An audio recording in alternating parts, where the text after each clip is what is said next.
Welcome in to another episode of Why So Sidious, a nerd podcast. I'm your host, David, and here with me is my wonderful, lovely co-host, Andy, waking up across the pond pretty early, ready to do his duties here because he's a team player. We are bringing you coverage of Star Wars Maul Shadow Lord. Briefly, episodes 7 and 8, because we haven't covered that yet, but mainly episodes 9 and 10, hitting the finale, the conclusion of this season of television that we have gotten. Before we dive into that, as always, check our socials, Instagram, X, TikTok, at Why So Sidious Pod. Go ahead and check our website there. We've got Meet the Crew links on there. We've got a ton of other fun stuff. Our merchandise, beautiful, just the best type of quality equipment we got over there. We got mugs, we got shirts, we got hoodies. And we also got we got the hookup on comics, actually. Our boy JD over there has, he's infiltrated the comic book world game. So if you are looking for comics, head on over to Panel Bound Comics and use the code WhySoCidious at checkout to get a discount. We got your back there. And check out our most recent episodes because we're dropping them like crazy. We're popping them out like mad. We got the boys rolling. We have Daredevil Born Again going. We've got Maul. We've been hitting the Week in Geeks rolling up on that too. Andy's been popping up on Star Wars pods across the galaxy, mainly with Clan Brandalorian. If you haven't checked him out, go ahead and check him out. He's a pretty cool guy over there. He's got a nice YouTube presence going. He's into the toys, the Funkos, all that good Star Wars stuff. So go ahead and check him out. And Andy's beautiful self, guest host over there. And then of course we have Star Wars with Mandalorian and Grogu dropping at the end of this month. We'll obviously be covering that as well. It's a big month of Star Wars, so stay tuned. Star Wars is back again. But for now, let's rock into Maul Shadow Lord. Real quick, again, we had episodes 7 and 8. They were fine. We basically had the introduction of the Inquisitors. Well, the second Inquisitor, I guess. Marok was already brought in before this, I believe. But 11th brother, I believe his name is, or the Crow, that some are out there. We have seen that interesting looking mask on Ahsoka. Well, not Ahsoka, sorry, Tales of the Jedi, Ahsoka's arc. And that was what did you think about that sequence with Ahsoka and the 11th brother in that Tales of the Jedi episode? Yeah, it was basically like a quick review of the Ahsoka novel in a way. Well, that last episode anyway, where the Crow shows up. So they did retcon it, because obviously we got to see her training and how she survives that Order 66 through Anakin's training, and then bringing her to that point where she meets the 11th brother. But yeah, it's interesting, isn't it? It's something we'll get to talk about maybe later in this episode, is like the power scaling going on, because the Inquisitors early on are made to look dumb and not great, and they seem to be making them a bit more powerful now. Because she basically like sidesteps him twice, then takes his saber off him and cuts his head off. So whether the Crow was not ready or disarmed because he thought she was going to be easily beatable, or the fact that she didn't have a weapon, or what. But yeah, it does retcon the Ahsoka novel, so Disney early on retconning their own shit, which is funny. But yeah, they are a lot more menacing in this show, both of them. I mean, whether you take Marok as the fact that he was like an already dead magic sustained entity in the Ahsoka live action series, and Ahsoka dispatches him fairly simply. I mean, they have a couple of sustained battles, but still he's dispatched fairly easily. And then the way that Ahsoka dispatches the Crow as well, and then you look at him here, and he was very menacing. I always talk about the fact that the Maul versus Ahsoka in season 7 of the Clone Wars.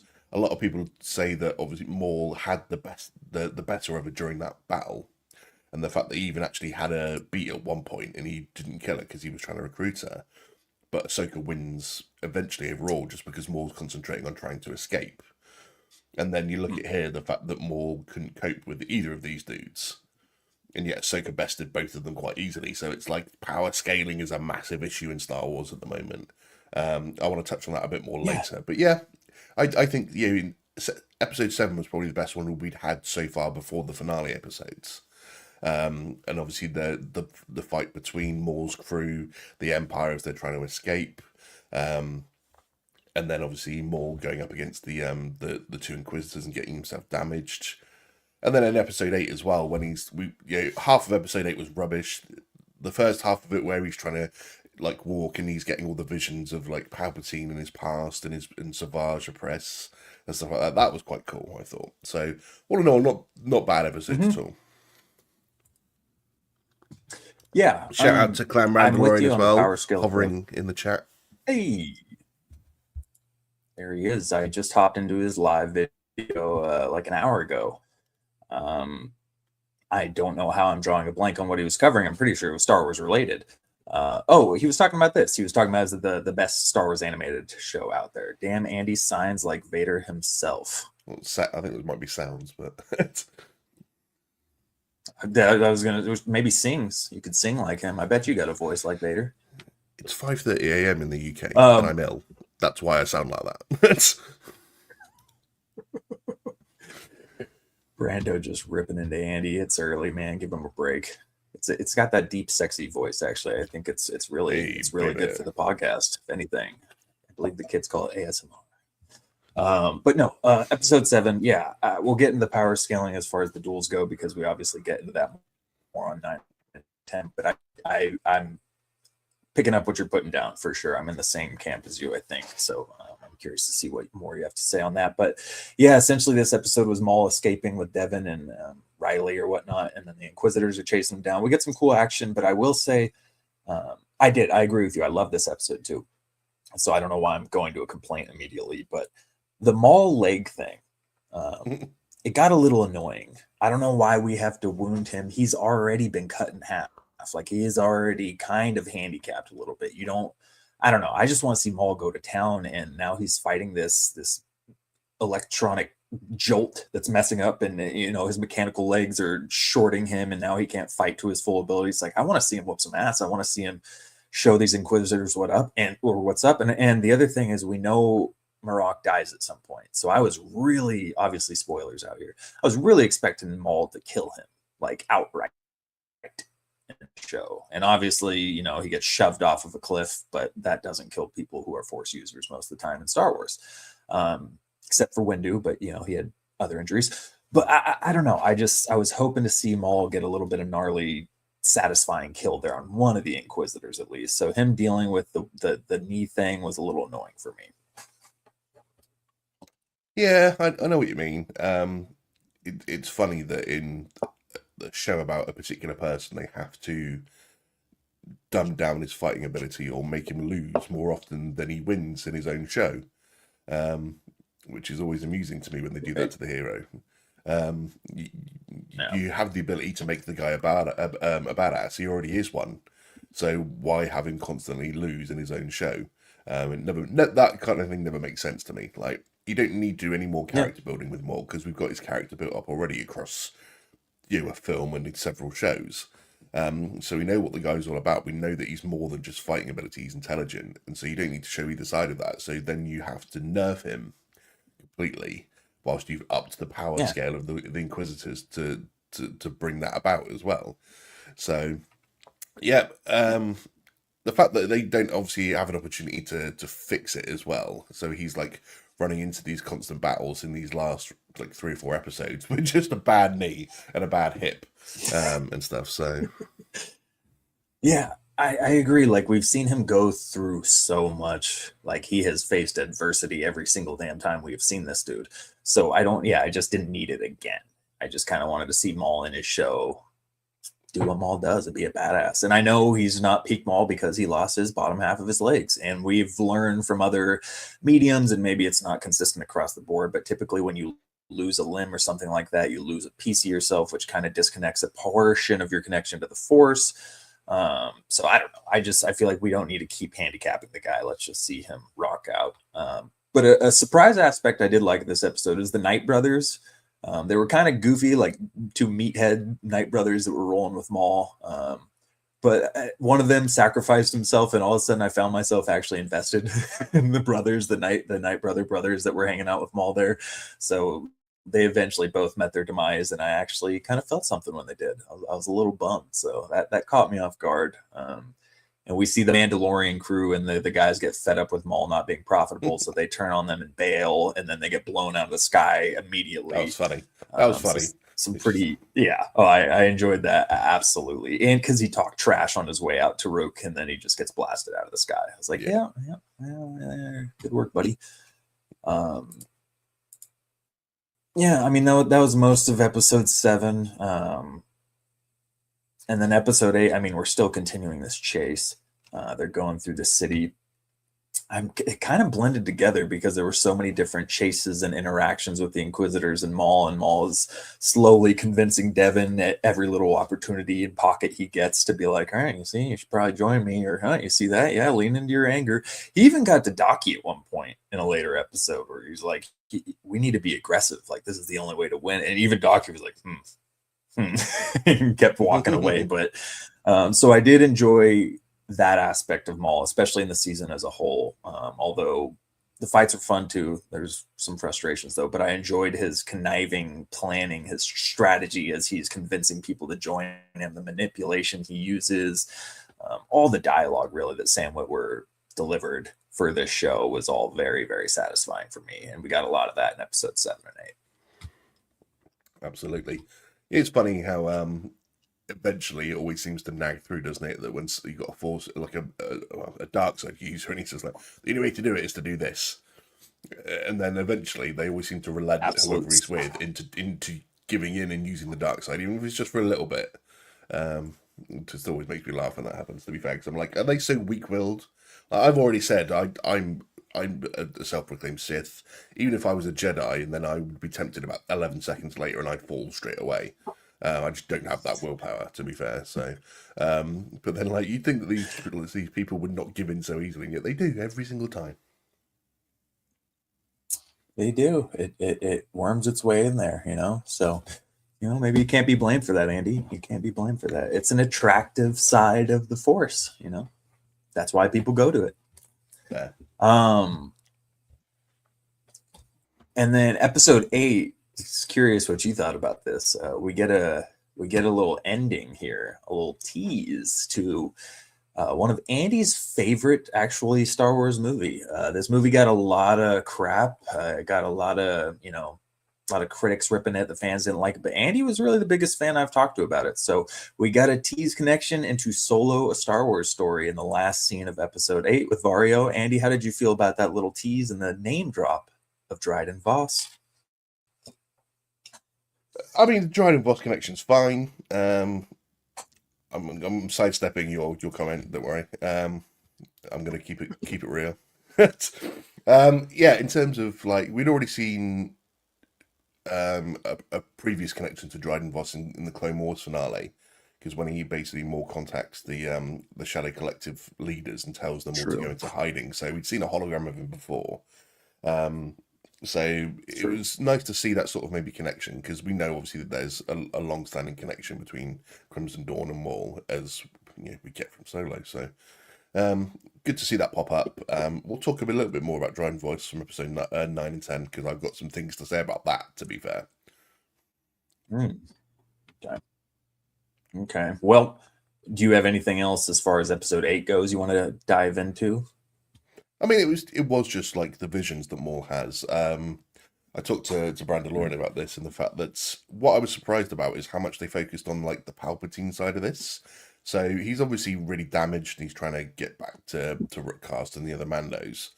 And they decided to focus on his sort of visions and thoughts about Savage, which is fine, because obviously that was big in return. He'd just seen a fellow Zabrakian brother get killed by the Inquisitors, and that he had that on his mind, so he's thinking about his brother as well. But being taken by Palpatine is what looked like a young man, maybe like teenager, sort of late teenager. I think he's in his like mid-30s in this show. And stuff like that, and they're using his focus, because obviously Marok used the line, "The Emperor wants you dead." And they kept focusing on that line. And so Maul's then thinking about Palpatine and his history with him, and being taken and trained, and what happened in, Phantom Menace, and then leading all the way to this. But the only thing that got me about that is that I'm surprised, apart from obviously the very quick little vision he had of being charged by Kenobi in episode 1 to get cut in half, is the fact that they didn't focus more on his hatred for Kenobi, because he spent 10 years as a spiderling on a trash planet where we were told he used nothing but his hatred for Kenobi to survive. And so we're led to believe, and bearing in mind this is his whole shtick in Rebels as well, that he hates Kenobi and he wants to bring him down and get his revenge. And so we're led to believe that from when he's cut in half in episode 1 to when he's killed by Kenobi in Rebels, spoilers, that Kenobi is his main hatred and his main motivation to get things done. And obviously, we know that he wants revenge on the Sith, because he does say that in Rebels as well, to be fair, when he's trying to find the holocron on Malachor and stuff, and wants to use the temple to destroy them. But we're led to believe that Kenobi is his main focus, and they don't touch on that at all here. You'd have thought that maybe that was a thing, but they would have done. That was the only thing that surprised me about that. Is I love those little flashbacks and him like dealing with all his stuff with Palpatine and his Zabrak brother and stuff. But at the same point, I'm like, you didn't focus once on Kenobi, which was his main motivation for staying alive for 10 years. And in moments of darkness, that what you need to tap into to keep yourself going, surely that should have been something that they touched on. Totally. And that didn't even it didn't even occur to me. I didn't even think of Kenobi, which is kind of blowing my mind right now, because you're 100% right. That is 100% tied to his identity at this point. So that is pretty surprising that they left that part out, and I'm kind of surprised I didn't even think about that. But he absolutely should have been in that vision. Him as a teen or a young teen was kind of odd. It kind of threw me off at first. I don't know. I don't know why, but it felt almost a little off-putting. Right? I'm not going to fault the show for it. The rest of the visions, and even seeing Palpatine, was cool. But for some reason, seeing Maul like that was weird. It threw me off. But yeah, I like the visions of Savage because of the reasons you said. It's that motivation. But man, yeah, they did really drop the ball in the Obi-Wan thing. I still love the fact in that episode they gave credit in the they gave voice credits to Clancy Brown and Ewan McGregor. Like, did you really need to do that? Because you just stole some clips from the Clone Wars and the Phantom Menace. Clancy Brown, man, that guy will never not have work. Every animated project I feel like that's been put out in the last 20 years, he's got a voice. He's got like 6 different roles in Invincible. Like that man is everywhere. So of course he popped up in this show at some point too.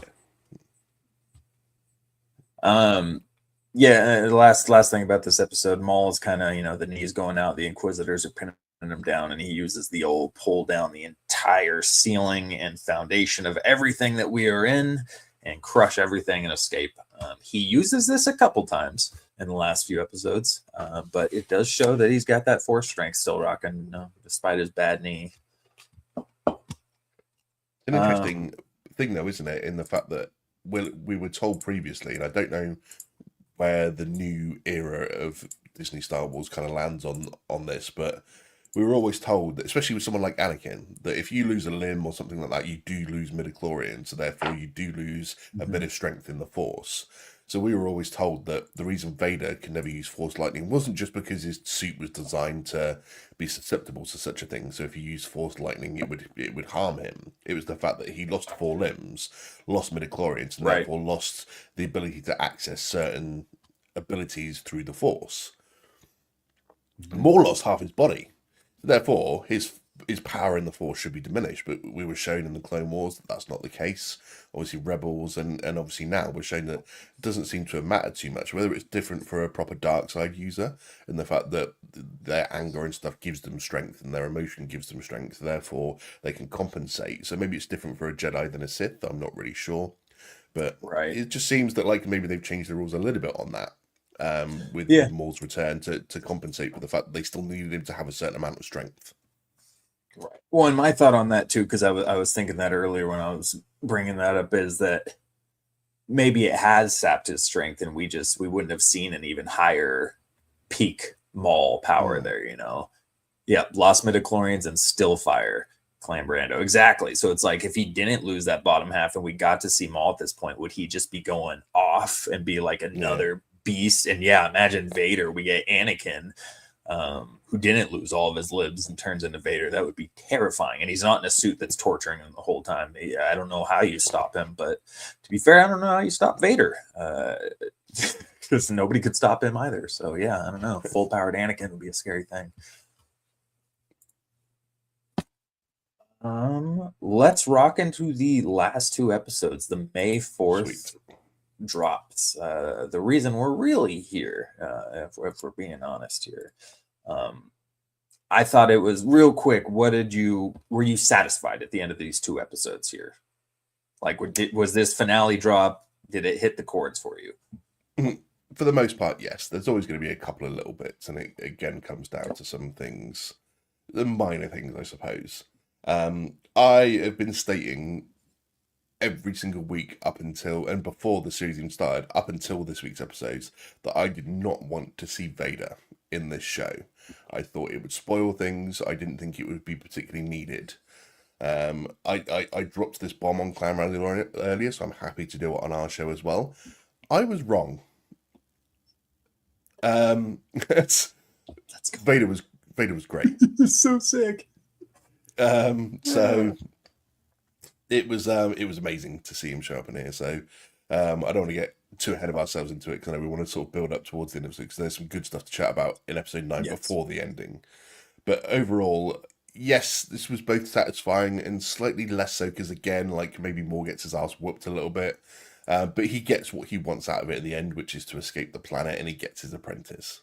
Mm-hmm. So at the end of the day, even if things didn't go entirely his way, he still got what he wanted out of this.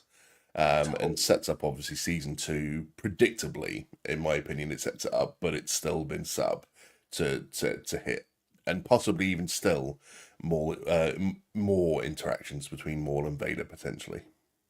Yeah, that's what's so cool. And we'll get into that. Obviously, the end of the episode of 9 is when Vader comes in. But I was thinking, as soon as I heard in the trailer the Maul wants you, or the Emperor wants Maul dead, wants you dead, and they're showing Inquisitors, I'm like, all right, Marok's not going to survive. You got the 11th brother. There's no way they have him defeat Maul.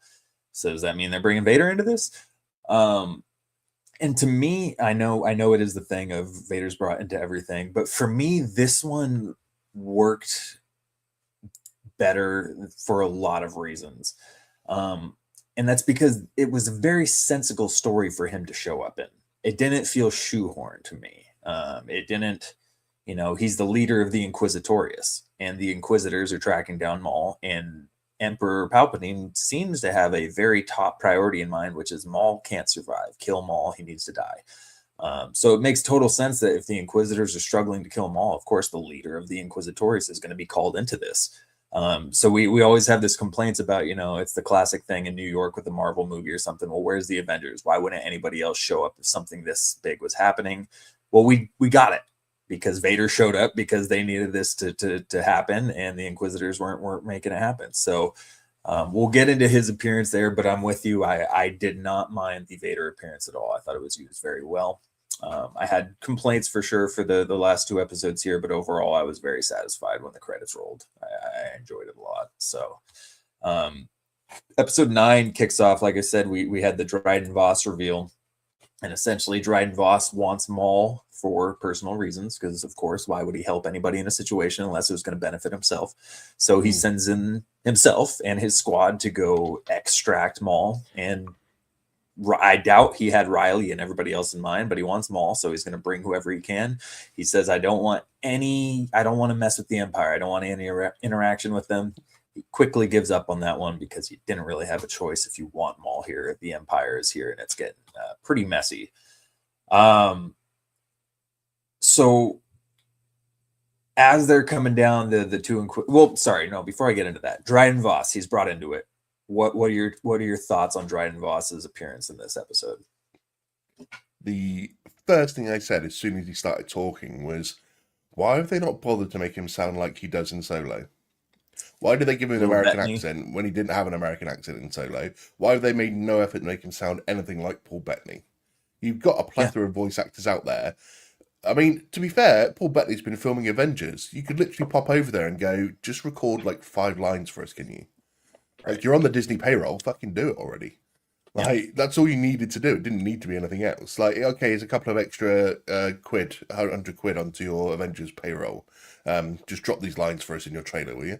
Like, it's Yeah. all you needed to, like, or you've got voice actors that could probably get pretty close sounding to him. Just So while you try. gave him a different voice completely, you just took me out of it. And I'm like, is that Dryden voice or is this an impersonator? Because it was like nothing close to being Dryden voice. And that was the only thing that annoyed me about it. Like, I'm fine with him being right now like an underling because it's still like 14 years, or no, it's still, sorry, like 9 years before the events of Solo. So the fact that Right. he wasn't in charge right now is fine. Like, he's Yeah. planning to make his rise up there using Maul to get there. That's absolutely fine. Obviously, Maul probably kills this guy off, and we'll probably find out. Obviously, maybe season 2. At the same point, we know that Maul is going to be in charge of Crimson Dawn. So he kind of like puts Dryden Voss in charge, but he's not really in charge. Um, Right. so yeah, I didn't mind. Like I said, didn't mind Dryden Voss being at all, but just make an effort to make him sound similar to the bloody film character. Yeah, that felt kind of lazy. I just feel like you said, at least get somebody with an accent. Why would you use an American accent on somebody who Mm. Paul Bettany has been voicing? So there was instant. I feel like that had to have been across the board. If you watched Solo and you knew who this character was, and then you heard him talk initially, it was like, oh, what? Like, what the fuck is this guy? So I'm totally with you. That was weird. He seemed to have more facial scars too. And those scars, I don't even know if they're scars because when he gets mad in Solo, they like lighten up. They like turn bright red and almost light up. So I don't really even know, I guess, if those are scars or if he's human or he's got to be human, right? I mean, he's obviously a species. They do come with it. I couldn't say off the top of my head what species he is, but yeah, they are Okay. part of his makeup. They're not like scars or anything. Okay. Yeah, it says near human alien Mm. male. So whatever. Okay. Um, but yeah, that the voice thing just threw it off.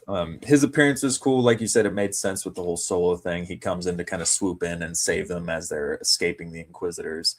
But as they're escaping the Inquisitors, first off, we get a scene with Maul, Devin, and Riley, and they're running to get into a cave at some point. I believe they're out in the. I want to say, was it snowing, or am I picturing snow because of the Mando and Grogu trailer? Maybe it wasn't snow. It wasn't snow. No. But there's a. Oh my gosh, so they're running into it, and obviously they run into this whole stormtrooper battalion. Um, and I'm drawing a blank. Why can't I think? Why can't I think of the walker's name? Oh my god, it's Oh, not an AT-AT walker. It's a. no It's just a ATST, like an early version of the ATST. Jeez ATST. Louise. Yeah. So that thing's cooking in, and Maul just coming in, throws a lightsaber, cuts down some people, slowly kind of cuts down through the leg of this walker, and then fires a little lightsaber throw behind him to cut through the cockpit of the thing as he's walking away, looking like a badass, like the whole action hero walking away from an explosion or a farming Yeah. little thing. But I thought that move was freaking sweet. I thought that was dope. That showed Maul just being a badass. And we roll into this fight with Daki, Devin, and Maul. So what did you think of the showdown between the two Jedi, Maul, and then the two Inquisitors in this cave? So this all over. I mean, starting off with the fact that they got to get into the underground, so obviously they got to go to the outskirts, and there's the Empire sort of waiting them there. There are several moments in this particular episode that just gave pure Starkiller vibes, and I think that's what they were going for because obviously, Sam Witwer voiced Starkiller in the Force True. Unleashed games, Mm-hmm. and obviously people have been calling for Starkiller for many a year, even though he'd be completely OP if they brought in the game version.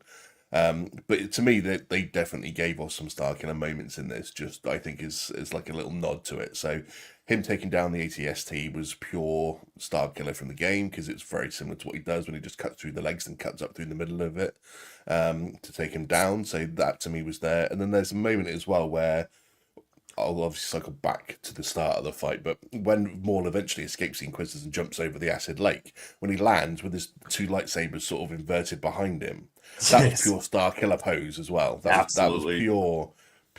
That was purely done, I think, just to do that. I mean, Clan Mandalorian said to me that it was giving Ahsoka vibes in the way that she holds her sabers, but the first thing I just thought was Star Killer. So, and Galen Marek there was coming through strongly, I think.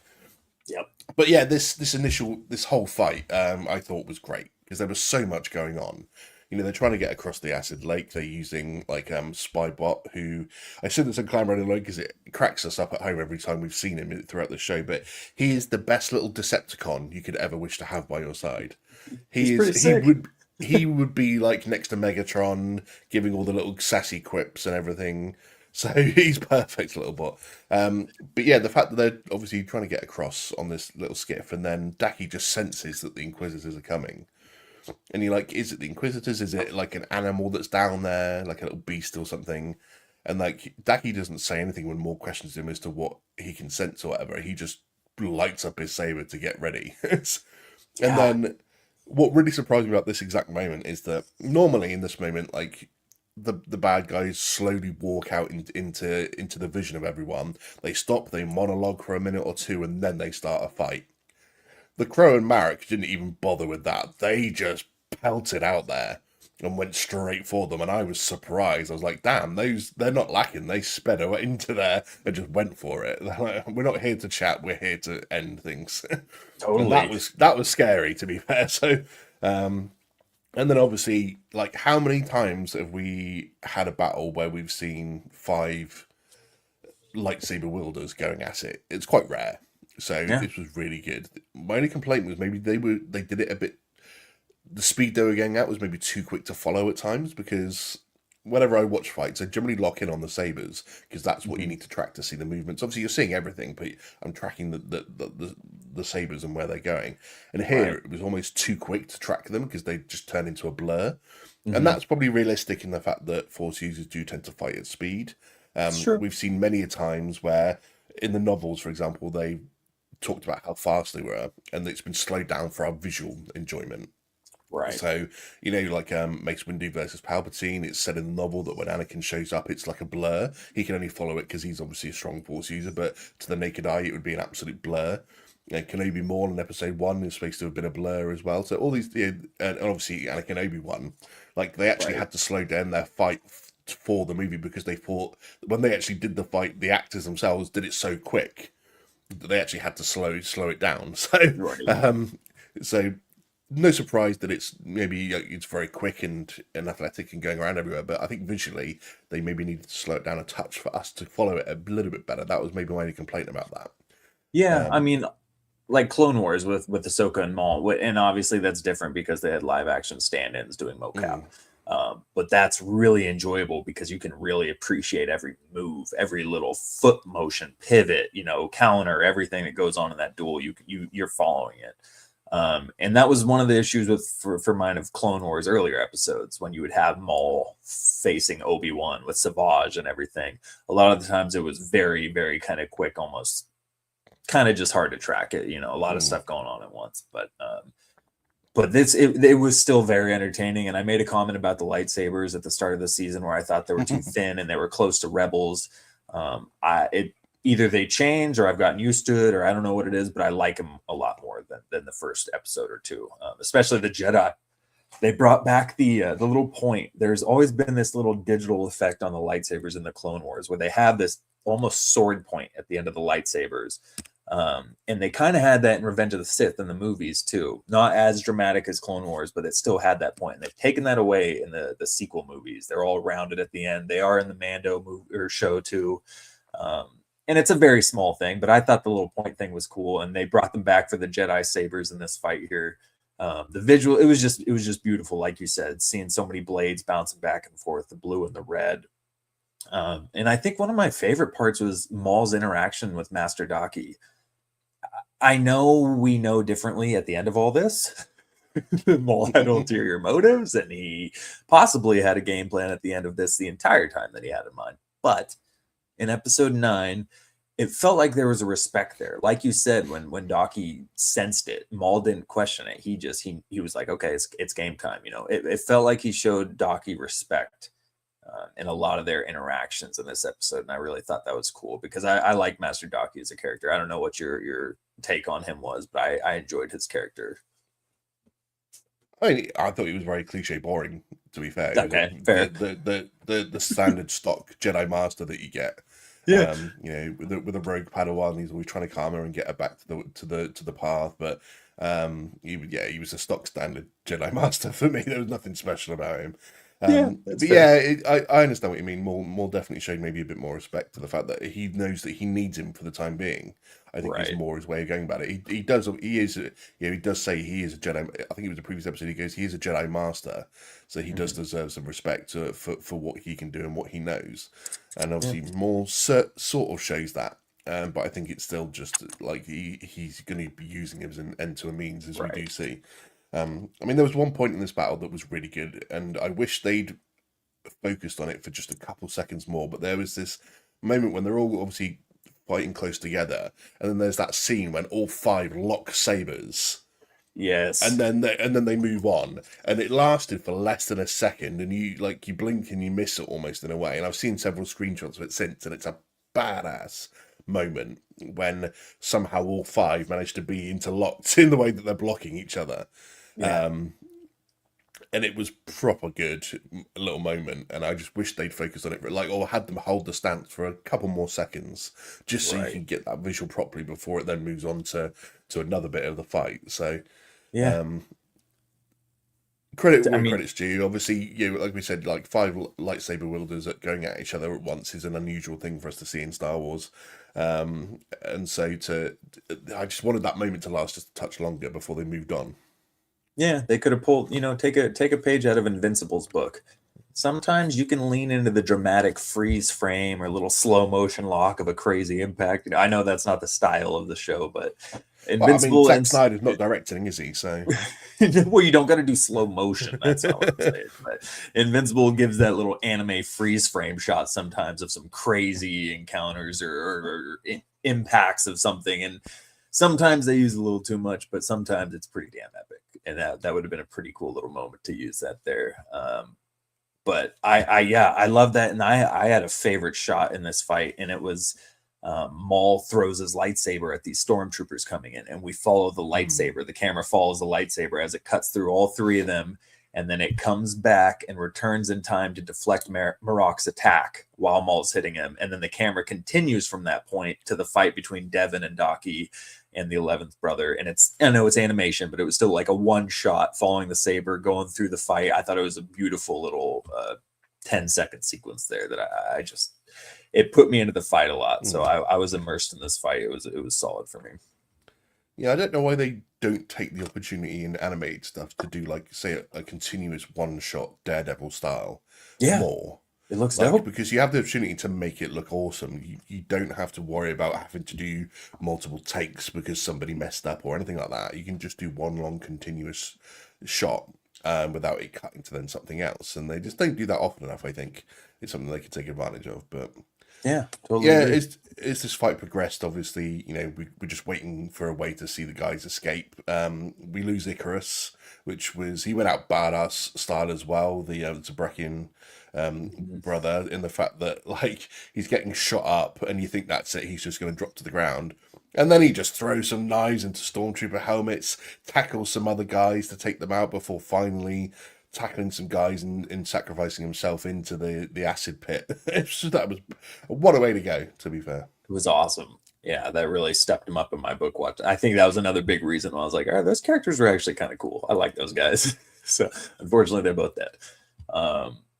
And then of course we get the escape. They get the force jumps. They barely make it across the lava pit, and they leave behind the two Inquisitors, and they make their way out of the cave. And we get the Inform them that Inquisitor he is coming their way. inform him they're headed his way, and I just was like, him. And the only thing, my first thing immediately was Vader. And so I'm like, okay, it's got to be Vader. Who else could it be? I guess it could be the Grand Inquisitor at this time. I mean, I guess I he's was still just not alive. expecting Vader, to be honest. I Yeah. wasn't. I was thinking, Okay. because obviously we had the hint from Marok a few episodes ago where he was chatting and he's just like saying, "Yes, my lord," and everyone was talking. Is that Palpatine? Is it Vader? Is it the Grand Inquisitor? When it said he here, I just didn't even think Vader. I was thinking it's probably the Grand Inquisitor because they called in the boss to come and help out. Right. So at absolute worst, it would be Palpatine, because Palpatine's the one who's got the connection with Maul. The episode before, they were setting up the whole Palpatine Maul connection again, Mhm. and so I was thinking Palpatine's going to be the one that shows up because he's the one that's got the connection with Maul here, and he wants to see him dead, and he can take care of him so easily. it would be Yeah. scary. So Yeah. I was expecting Palpatine to just be the one that just shows up and just chats to Okay. him, and there'd be a massive distraction to get them out of it, because Palpatine's letting no one go. So Well, and has Palpatine's, because he used to, obviously, in Clone Wars, he went out in the field, he showed up, he killed Savage Press, he whooped Maul's ass, he showed up in the field a few times.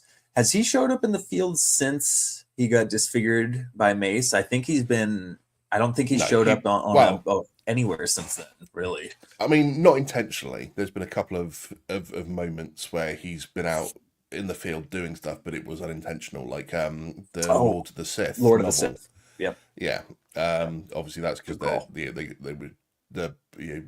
got shot down and landed. They Crash landed crashed. on a planet. Yeah. So he has no choice but to team up with Vader Right. and use his abilities to get them out of things, and that's why they don't leave anyone alive, because he's like, no one can see what I can do, the sort of situation. But yeah, ever since he became Emperor, he just doesn't step out and do that kind of thing.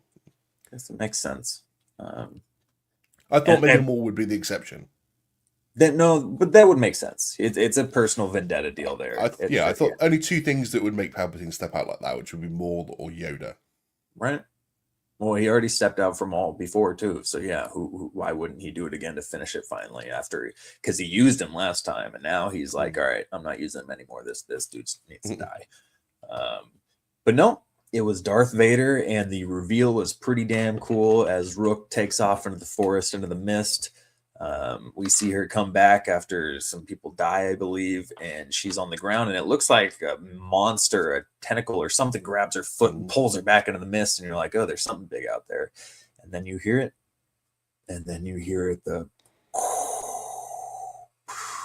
just, oh, he's here, it's him, it's here. And I didn't think we'd see him, and then it shows him right there, right at the very end. Oh my God, that was beautiful. Oh, and thank God they dropped both episodes at once, because if that would have happened and we had to wait a week, I would have been pissed. So that was a good call on them by dropping both episodes at the same time.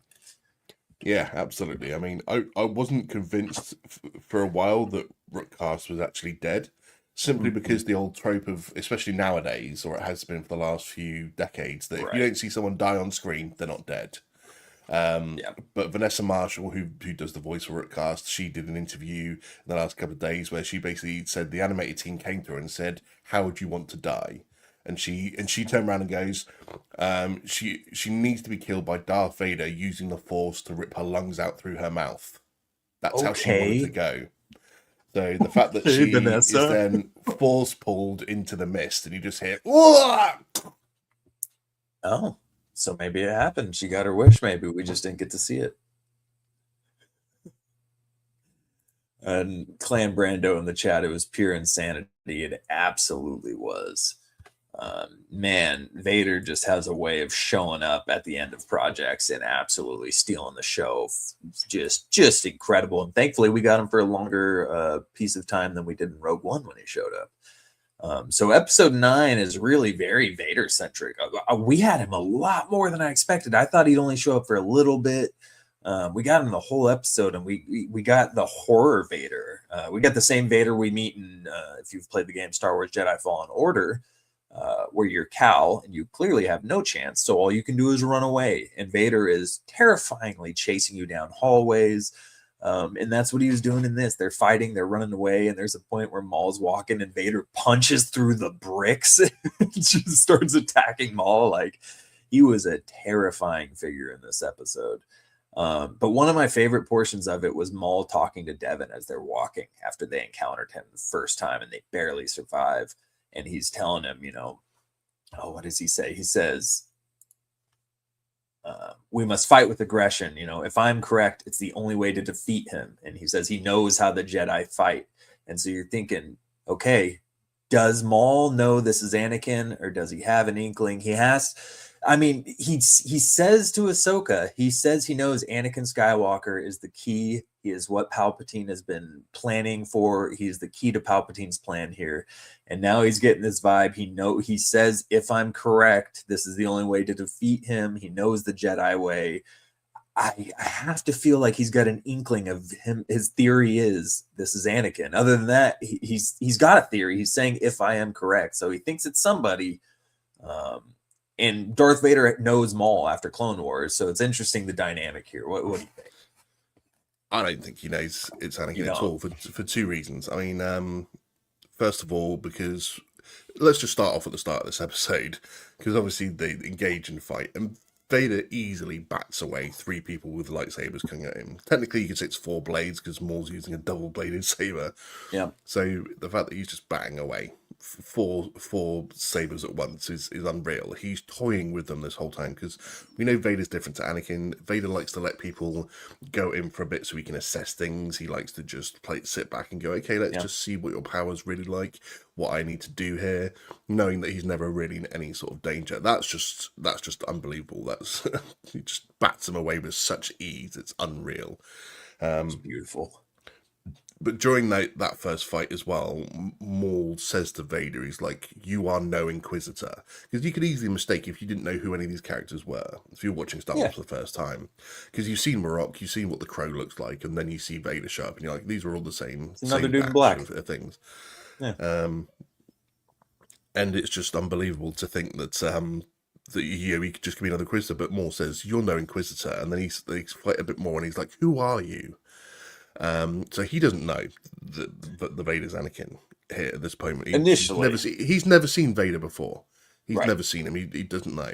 But they obviously know from the fight straight away that he's more than an Inquisitor. He's got more power. He's got more ability. He's just on another level. Right. And obviously there's a moment where they're pausing and they've sort of disappeared, trying to escape him. And Daki's even like, if this is what I fear it to be, he's a Dark Lord of the Sith. It does seem strange to me that maybe Maul hasn't put the connection together quicker.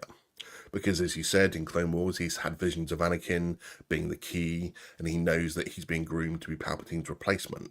And if you've worked out that he's not just an Inquisitor, he's probably a Lord of the Sith, then whether Maul knows that Anakin fell in Order 66 or not, obviously we probably don't. He probably doesn't know that. He might assume that maybe the plan didn't come to fruition, but from his visions, he knows that Anakin's the one to replace. Anakin's been replaced by Vader. He probably doesn't know because he's all up in this get-up as well, and he's like, why would he be looking like this when I had the visions of him looking very differently?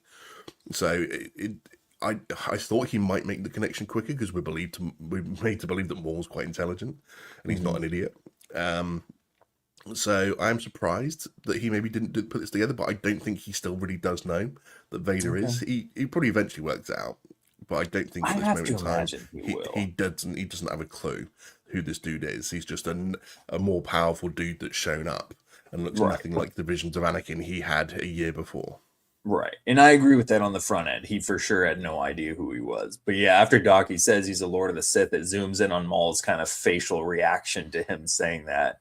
And I feel like by the end of it, maybe he was, because he says at some point, if I'm correct, so I have to think he's got some theory by the end of this of who this force is, this Dark Lord of the Sith that is working for Palpatine. Who could it be? So by the end of the episode, he has to have some theory of this.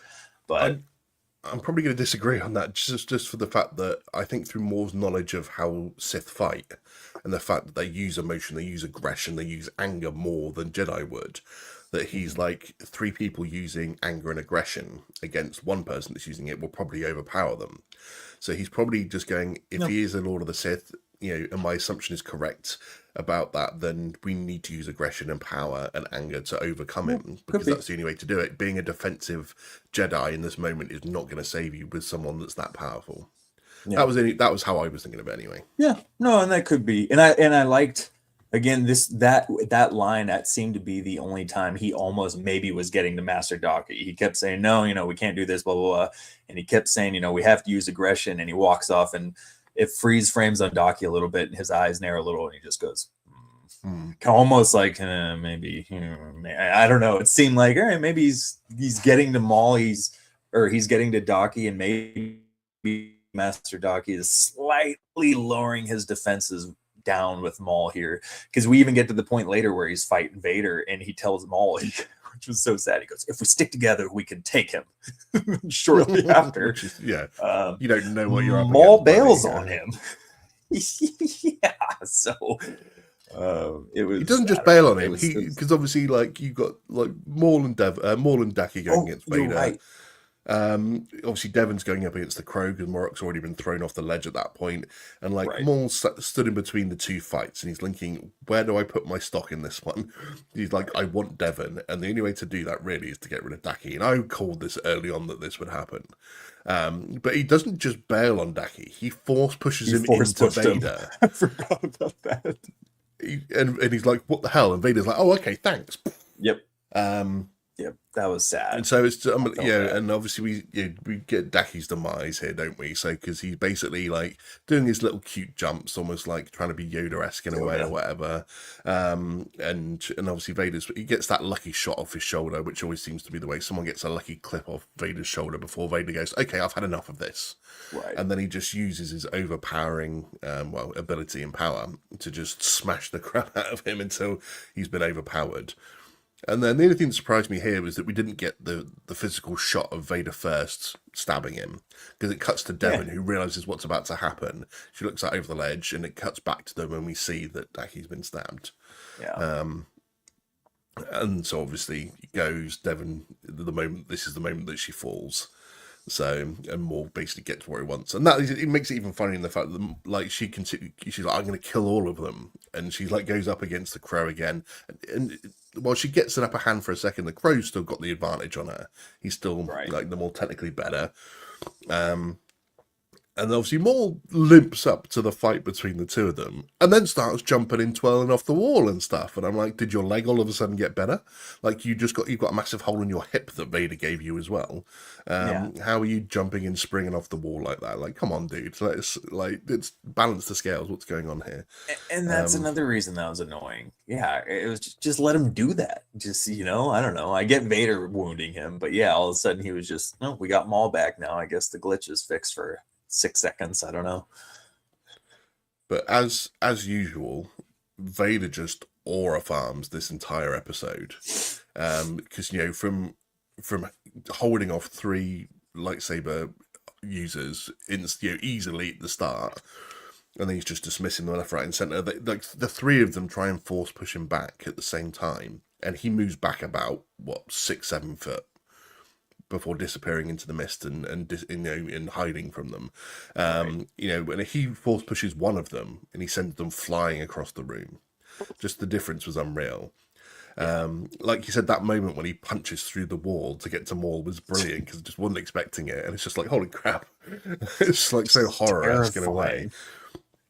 And then again, when they're trying to like pull down the ruins on top of him, and he just lifts up that massive bit and just walks through, and it's just like, okay, we don't need to be any more terrified of Vader as it is. But this is like Prime Vader as well, a year into his servitude, and he's just learned how to cope with the suit. He's learned how to do most things. So this dude is just going at it. And then when he finally gets annoyed and just overpowers Daki and Maul, it's everything you want from Vader, isn't it? So totally. Just raw power. We just got to see Vader with his raw power again at the peak. And I know they keep going back to the well on this, but we do keep getting some pretty dope entrances into the Vader category of power demonstrations. We keep seeing him doing crazier stuff every time they keep bringing him back into projects. So that is pretty cool to see. And I don't know how they made that thing look so cool when the rocks were coming down on him and he's catching one or he's throwing them. You can see him start getting annoyed and pissed as he starts force throwing them even harder and catching and firing them towards Maul. And it was just sick. I've never seen somebody look so cool with a bunch of rocks falling on top of them. but Vader makes that look pretty damn cool. Couldn't do that against Kenobi though, could he? Jesus. No, he apparently lost his rock catching skills over the years. By the time he ran into Kenobi again, he didn't have it anymore. But the other key point, like you had mentioned with Devon here, she finally turns. Maul plays this, just calculates this perfectly to bring Devon in. Throughout this season, Rook was telling him, you're letting this apprentice blind you. She's messing with your senses, how you're planning things. You're not thinking straight because you're just thinking about this apprentice. And he was locked in, and he finally got it. He played the end role perfectly. Like you said, he bails. He lets Devon see Vader kill her master. She lets her rage in.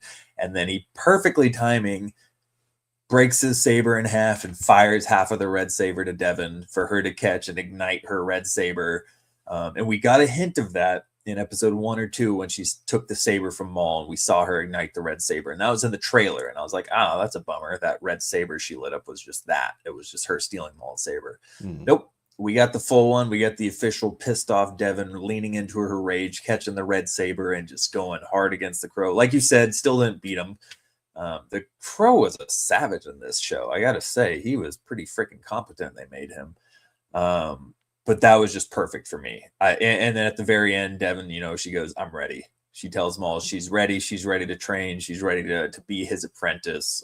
And I just thought it was a picture perfect cap to the season storyline with Devon and Maul there.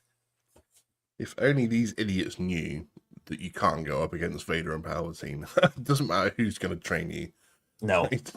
You're not going to get anywhere. Just go and live your life and be comfortable somewhere. Yeah, I'm sure Maul didn't mention to Devon that the one time he faced Palpatine, he absolutely got bitch slapped around and was made to be Palpatine's bitch for the next foreseeable future. And yeah, you're never going to take on Vader, but I'm curious to see. So next season, so obviously there's going to be a season 2. Do you think we're going to time jump and see Devon as a little bit more of a accomplished Sith and maybe going into the role of maybe she starts turning on Maul by the end of the season to try and take him down? Or do you think we're going to see all the training happening? I'm not sure where they go with season 2. Obviously setting up like a bit more of the Shadow Collective stuff, or like resolving that Crimson anyway. Dawn stuff. I mean, I think we've glossed over it, so maybe we should touch on that first before we get to maybe season 2 chat. But obviously the normies in this episode. So Riley, true, his dad, Two Boots. I mean, just to even add more aura to Vader, when he shows up and he's engaged at the start, he's not just facing 3 lightsaber users. He's got like the other guy shooting at him as well. The fact that he just deals with that and moves on, he's just like, cool, that's just Vader. But obviously here, another pure case of if he didn't die on screen, did he really die with Brandon Lawson? So obviously he decides to sacrifice himself for Two Boots and Riley to get out on the ship. Excuse me. So he obviously takes on the stormtroopers, walks into the mist. We see him getting shot quite a few times, but it looks like the shots didn't maybe hit fatal places because it was like shoulder, leg, arm, whatever. And we see him sort of go into the mist and maybe drop to the floor. But again, if you didn't really see it die properly on screen, is it a case of he could have been really badly injured and then he just dropped to the ground and then the stormtroopers capture him and we see him being kept for information in season 2? I think that's a possibility. I think so. I don't necessarily believe he's dead at that point, but then again, we could have said the same about Rook Cast, but I think she's definitely gone. Especially after the voice actress confirmed pretty much that she's dead. So yeah, and that's Vader. That's not stormtroopers. That's Vader. Vader killed her. But I think Lawson will show up in season 2. Actually, yeah. But as for season 2, where do we go from here? Yeah, I think it's going to focus more on obviously more getting his like criminal empire set back up again, getting a charge of Crimson Dawn, and yeah, training with Devon. I don't know where that goes because. How long? There has been talk about a potential time jump like season 2 of Andor. Do you jump a year ahead? Are they? Because I think they did say that the show was set up to do like 4 or 5 seasons potentially. Wow. So you could have a time jump where you lead all the way up to Solo. So a new season every 2 years. I don't necessarily want that, to be fair. Like, just cover the immediate future. You don't need to keep jumping like every couple of years into the future just to connect the dots between here and Solo. Right. Even though some people want that, you don't necessarily need to do it. So we're obviously going to see a bit more of the training in season 2. I think a lot of people were disappointed there wasn't a conversation between Maul and Vader. Like the fact that Vader didn't talk at all, you didn't hear anything out of him was. From what I've seen, it split the crowd because some people found that absolutely, again, like aura farming and made him scarier because he doesn't want to say a word. He's just there for business. Yeah. Whereas some people say that they want to see a philosophical conversation between Vader and Maul because they're both worked under the same master. They've both had situations that they would quite happily discuss, and it could be a really good conversation between them. But this Vader's not really there for that, I don't think. Right. And so I don't think that's Vader. Maybe a later Vader, like a Kenobi Vader, or maybe not even then, because he wants to talk to Kenobi, but he doesn't really give a shit about Maul. But maybe even Yeah. Rebels Vader would have that conversation with Maul. I don't think this version of Vader would, because he's just No. there, as we said, for business. So He doesn't care about Maul. To me, yeah, that's not. Don't get me wrong. That would be that. I would love that. I love the philosophical scenes and discussions when you have good writing and dialogue. I'm here for it. And Maul and Vader, obviously, those two dynamic characters. But that's out of character for me for Vader. When in Rebels, when he showed up and was fighting Kanan and Ezra, he didn't say a word. I don't think, did he? He's talked to Ahsoka when she showed up well, and said some he stuff. chatted to Ezra a bit and just Did telling he him a to little give up, bit? essentially. And he's like, Okay. yeah. And when Ezra's like, I'm not afraid of you. And he's like, well, you will die braver than most.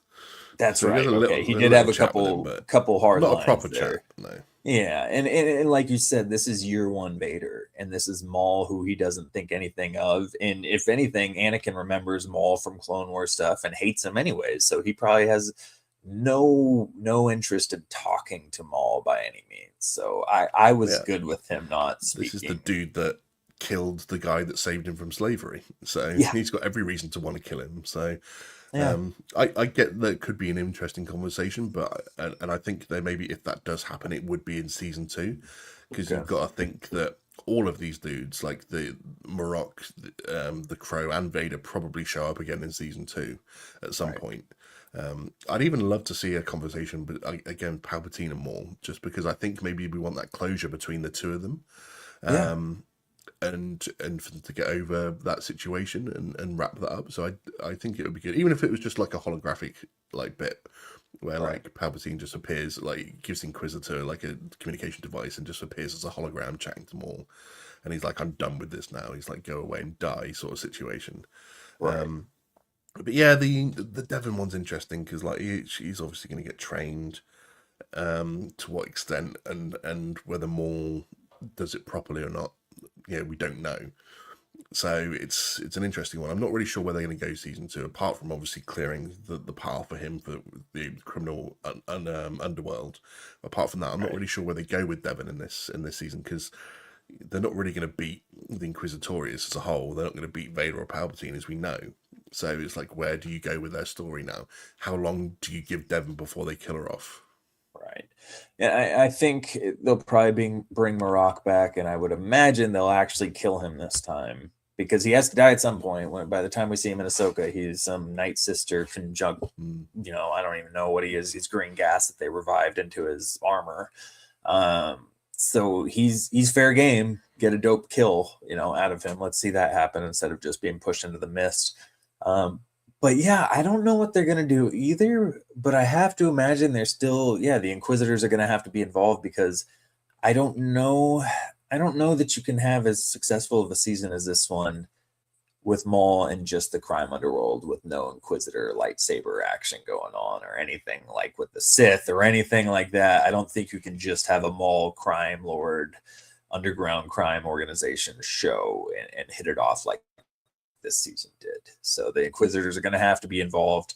I would imagine, like you said, Vader will have at least a little bit more screen time coming here. I didn't know they were planning on doing 5 seasons. I don't know that I'm even wanting that. As much as I like this season, I liked it a lot more than I expected to. I wasn't even stoked when I first heard about this show, but I don't know that I want or need 5 seasons of it. But I I'm guess not sure I they'll guess we'll go the see what full story they 5, make. but I think they Yeah, just said okay, that they can they set it up to could. go that long. So Okay, all right, maybe 2 or 3, but do you, yeah. because you remember in Kenobi when obviously they go to Ner, to the planet where the Inquisitorius stronghold is, Mhm. and Kenobi obviously sees the room with all the Jedi in it. Do you think they went back and took Daki's body and be like, here we go, we're going to put you in our little weird display cabinet? It's Probably. I mean, the fact that they were doing that in the first place, why not? You got a collection, you got a Master Jedi right there. You might as well pick them up and throw them on the ship and add them to this weird ass collection you have. it's just weird thinking Uh, that they did that, and you're like, okay, so who did they actually get in there? And like, so may as well like throw Daki in there as well, sod it. Yeah. No, I'm sure he's in there with a very small tank hanging out somewhere in the back row. I don't know. But Because they put younglings in there, didn't they? yeah, Like yeah, also, they had. so It was pretty dark. It was pretty dark, and we got a couple Easter eggs. Not as many as we should have. They could have thrown in a bunch of stuff, but I forgot the Easter egg wasn't even that cool. It was some Jedi that we saw in 2 episodes of the Clone Wars, I believe. But yeah.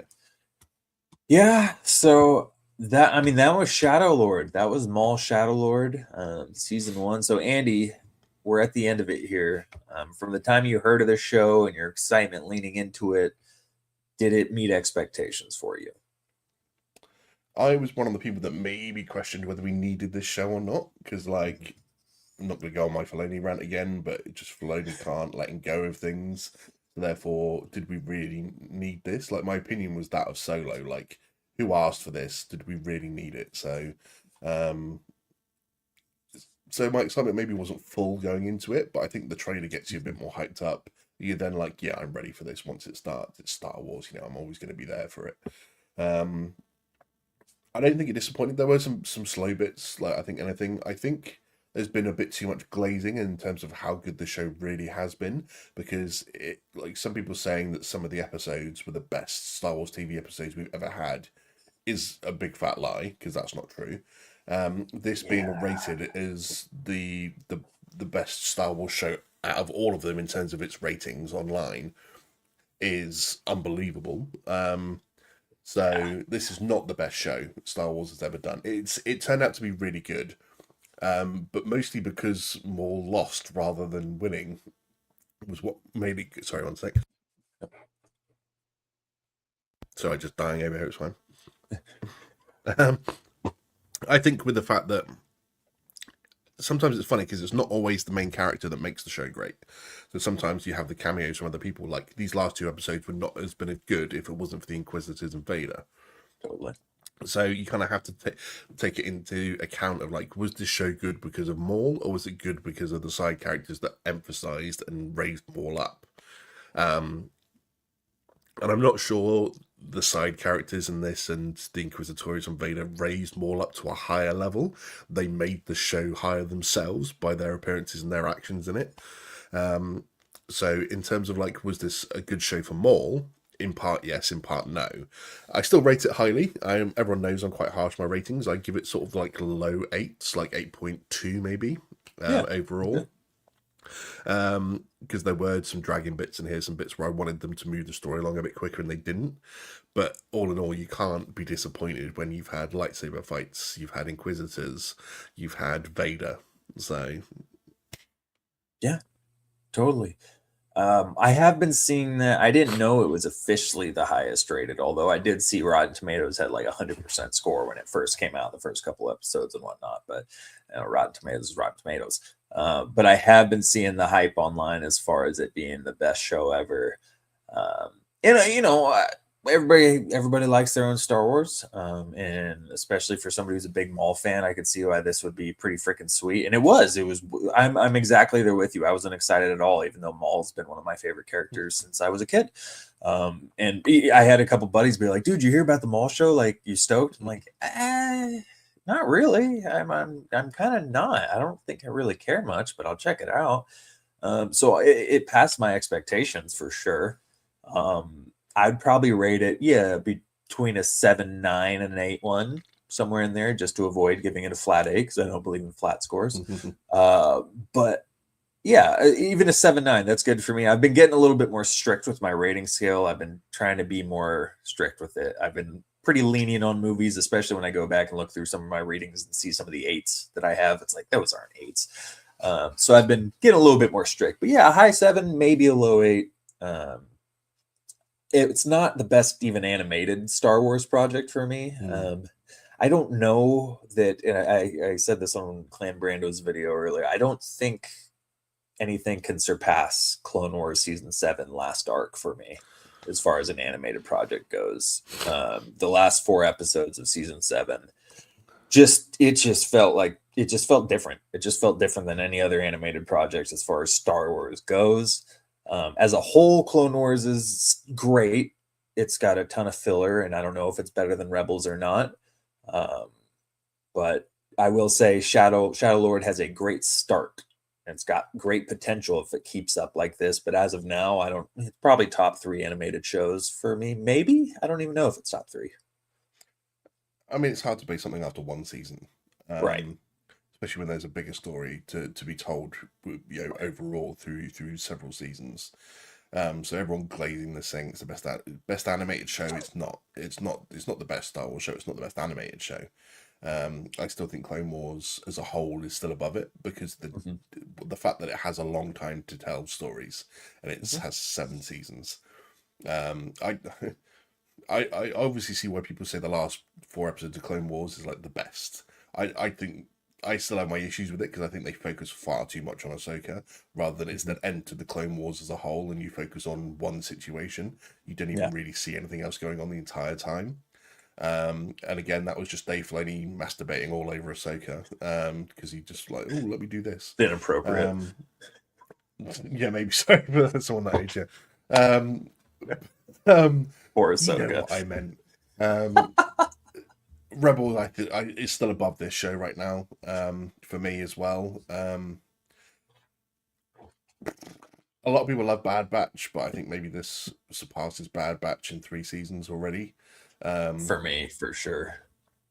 I mean, even in like if you like people saying the best Star Wars show overall, it's not even it barely reaches top 5 because it's only had 1 season. Yeah.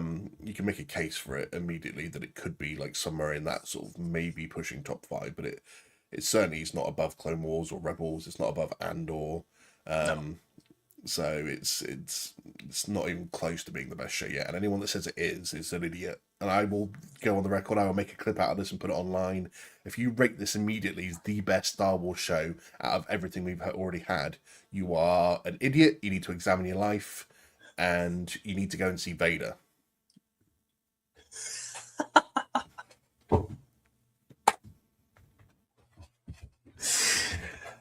I mean, I would disagree with their take on that. Too harsh? No. No, dude, no. There's no such thing as too harsh. I'm gonna tell you that one right off the bat. Ain't no such thing as too harsh. I think it's yeah. I think they're absolutely jumping the gun. I just think that's recency bias. Like you said, you just can't do one season and just sit and call it the best. It's not top 5 for me. Andor, Mando, shoot, it's Ahsoka's even close to. I don't know. This might be No, Ahsoka. let's not push it. Ahsoka had some weak spots. I know Ahsoka's not your bag so much, but no. Overall, though, it was a really solid season. I don't know that they can keep this up, but if they do, I'll be checking out and I'll be rooting for them. I hope they do. I really hope they Yeah. do. Oh yeah. I think you'd be wrong. I absolutely hope it turns out to be Yeah. one of the best. It doesn't mean I'm ever against it. It's Star Wars after all. You just got to Yeah. look at my background to know that it's not like I hate this particular brand. You hate it. Yes, that's why I have a big Star Wars tattoo on my stomach. Exactly. The biggest canvas in the planet, and I turned it into a Star Wars a Star Wars tribute. Oh shit. Well, do you have any other parting Star Wars thoughts left on this show, Star Wars Maul Shadow Lord, before we head out of here? Glad you added in about more because any more Star Wars thoughts about I've got Well, plenty to be no, fair, but no, it's almost midnight over here. I'm not going to ask you for all your Star Wars thoughts right now. yeah, that's fair.